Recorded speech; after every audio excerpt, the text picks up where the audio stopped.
নমস্কাৰ আপোনালোক সকলোকে আমাৰ চেনেলটোৰ অন্য এটা ভিডিঅ'লৈ স্বাগতম জনাইছোঁ। আজিৰ দিনটোৰ গুৰুত্বপূৰ্ণ বাতৰিবোৰ লৈ আহিছোঁ আপোনালোকৰ মাজলৈ। তামিলনাডু ৰাজ্য ভাৰতবৰ্ষৰ এখন ধনী ৰাজ্য।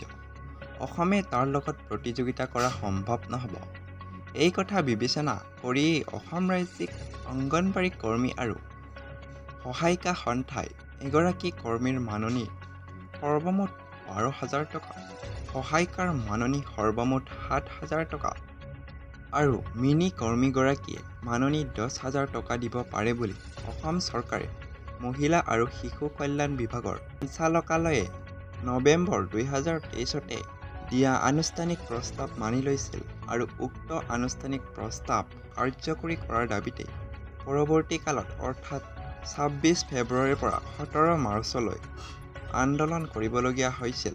এই অংগনবাড়ী কৰ্মী আৰু সহায়িকাসকলৰ স্বাৰ্থত বিভাগীয় সঞ্চালকালয়ে দিয়া প্ৰস্তাৱ অতি শীঘ্ৰে কাৰ্যকৰী কৰাৰ পদক্ষেপ লয় যেন